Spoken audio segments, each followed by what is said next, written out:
एक पुरानी लाइब्रेरी में काम करता था। उसका काम था दुर्लभ और प्राचीन किताबों को शोधकर्ताओं तक पहुंचाना, लेकिन उसने कभी कल्पना भी नहीं की थी कि उसे रामगढ़ जैसे इतने पिछड़े और वीरान इलाके में आना। क्या आफत है। मैनेजर साहब ने कहा था कि स्टेशन के बाहर कदम रखते ही तांगा या रिक्शा मिल जाएगा। यहाँ तो दूर दूर तक कोई परिंदा भी नहीं दिख रहा। चलो आगे देखते हैं, शायद कोई मिल जाए।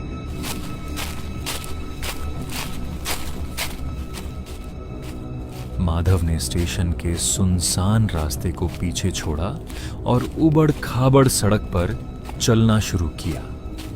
उसे उम्मीद थी कि कोई राहगीर रास्ता बता देगा। चलते चलते वो एक पुरानी चाय की टपरी पर पहुंचा।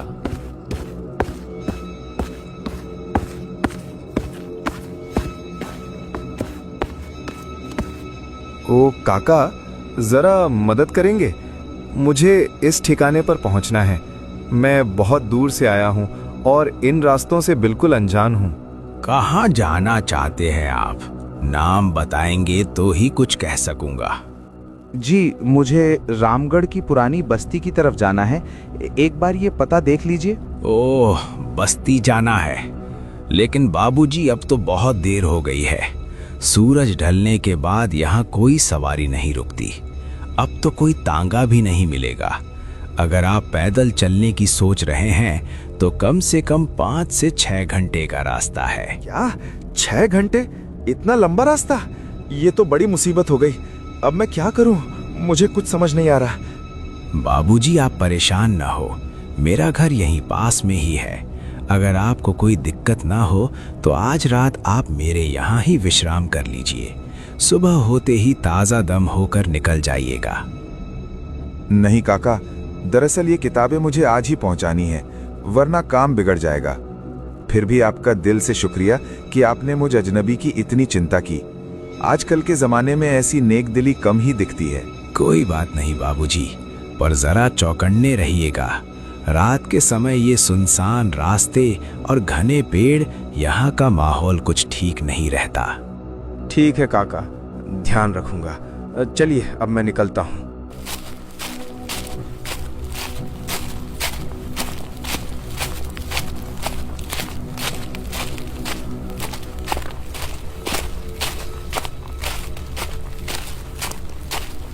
माधव अपनी किताबों का झोला कसकर पकड़े उस कच्ची सड़क पर चला जा रहा था। उसे रह रहकर उस चाय वाले की बात याद आ रही थी कि यह रास्ता सुरक्षित नहीं है। अचानक उसे अंधेरे में दूर एक टिमटिमाती हुई रोशनी दिखाई दी। जैसे जैसे वह पास आई, उसे एक बुजुर्ग आदमी नजर आया जिसके हाथ में एक पुरानी लालटेन थी। लालटेन की सुर्ख रोशनी में उस बुजुर्ग का चेहरा झुर्रियों से भरा और बहुत ही शांत लग रहा था। माधव को लगा जैसे डूबते को तिनके का सहारा मिल गया हो। ओ भद्र बाबा, शुक्र है आप मिल गए। मैं इस रास्ते पर भटक गया हूँ। क्या आप मुझे बता सकते हैं कि रामगढ़ की बस्ती यहाँ से और कितनी दूर है? भद्र ने लालटेन ऊपर उठाई और माधव के चेहरे को गौर से देखा। उनकी आंखों में एक अजीब सी गहराई थी। बस्ती बेटा, तुम बहुत गलत समय पर इस रास्ते पर निकल आए हो। यहाँ से बस्ती अभी कोस भर दूर है, लेकिन इस अंधेरे में वहां पहुंचना नामुमकिन सा है। माधव कुछ कहता, इससे पहले ही सड़क के दूसरी तरफ से एक भारी कदमों की आहट सुनाई दी। एक लंबा चौड़ा आदमी साए की तरह अंधेरे से निकलकर सामने आ खड़ा हुआ। उसे देखते ही भद्र ने अपनी लालटेन नीचे कर ली। ए मुसाफिर, रुक जा वहीं, जरा देखूं तो सही इस वक्त यहाँ क्या कर रहा है। नीचे रख अपना झोला। आप कौन हैं और मुझे इस तरह क्यों रोक रहे हैं? मैं तो बस इन बाबा के साथ रास्ता पूछ रहा था। मैं यहाँ का चौकीदार हूँ और मेरा हुक्म है कि तू अभी के अभी पीछे मुड़ और जहाँ से आया है वहीं भाग जा। ये रास्ता आज रात तेरे लिए बंद है। माधव उलझन में पड़ गया। उसने मदद के लिए भद्र की तरफ देखा, लेकिन भद्र चुपचाप खड़े थे। सर, लेकिन मुझे ये किताबें पहुंचानी है। बाबा कह रहे थे कि बस्ती पास ही है।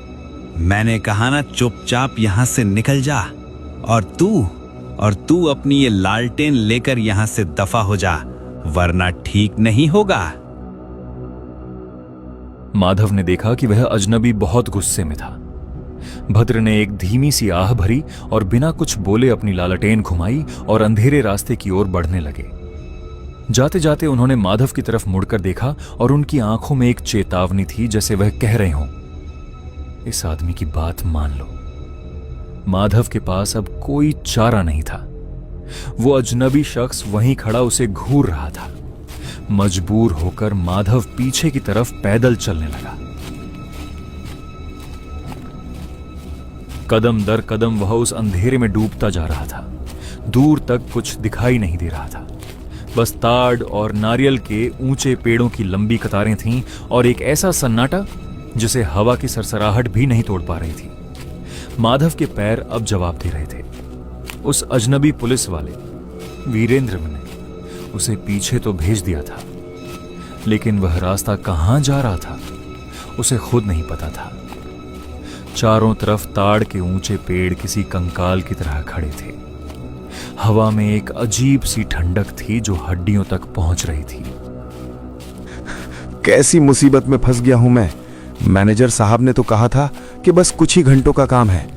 अगर आज रात मैं उस ठिकाने पर नहीं पहुंचा तो ये दुर्लभ दस्तावेज खराब हो सकते हैं। क्यों आया मैं इस वीरान इलाके में?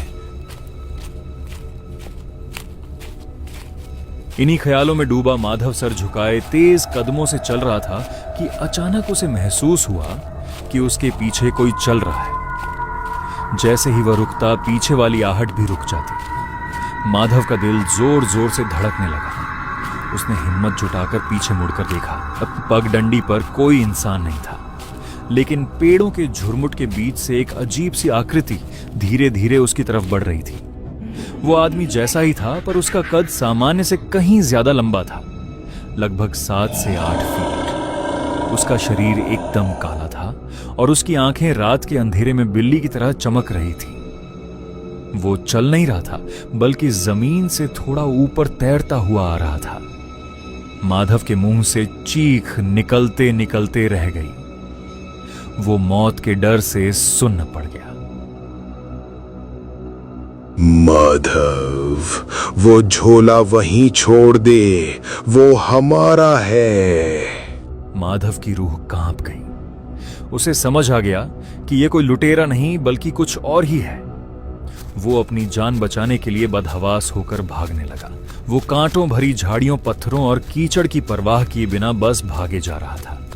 पीछे से उसे उस साए अघोर के अट्टहास की आवाज सुनाई दे रही थी, जो पेड़ों के बीच गूंज रही थी। भागते भागते वो एक ऐसी जगह पहुंचा जहां एक पुरानी जर्जर कुटिया नजर आई। वो किसी वीराने में अकेला ठिकाना लग रहा था। कुटिया की दीवारों से मिट्टी झड़ रही थी, लेकिन उसके अंदर एक मध्यम सी रोशनी टिमटिमा रही थी। किसी इंसान की मौजूदगी का एहसास पाकर माधव ने पूरी ताकत से दरवाजा खटखटाया। बचाओ, कोई है? कृपया दरवाजा खोलिए, बाहर कोई मेरा पीछा कर रहा है। कुटिया का दरवाजा धीरे से खुला। सामने वही लालटेन वाला बुजुर्ग भद्र खड़ा था, जिसे उसने रास्ते में देखा था। अंदर आओ बेटा, जल्दी अंदर आओ, बाहर बहुत खतरा है। माधव ने अंदर घुसते ही दरवाजा बंद कर दिया और घर के अंदर बैठ गया। चाचा, बाहर कोई चीज है। वो इंसान नहीं है, वो मेरा पीछा कर रही है और मेरा नाम जानती है। शांत हो जाओ बेटा, तुम पहली बार यहाँ आए हो इसलिए डर गए। इस जंगल के अपने नियम हैं, तुम यहाँ सुरक्षित हो। माधव ने थोड़ी राहत महसूस की। चाचा, मैं पास के ही गांव जा रहा था। मेरे पास बहुत जरूरी दस्तावेज हैं, पर अब मुझे लग रहा है कि मैं कभी वहां पहुंच ही नहीं पाऊंगा। तभी अचानक कुटिया के किवाड़ पर जोर जोर से धक्के पड़ने लगे। धक्का इतना जोरदार था कि मिट्टी की दीवारें हिलने लगीं। वही है चाचा, वो आ गया। दरवाजा मत खोलिएगा। अरे डरो मत बेटा, वो तो मेरा बेटा है अघोर। वो बहुत देर से तुम्हारा इंतजार कर रहा है। वो कह रहा है कि तुमने उसे रास्ते में बहुत दौड़ लगवाई। माधव का खून जम गया। क्या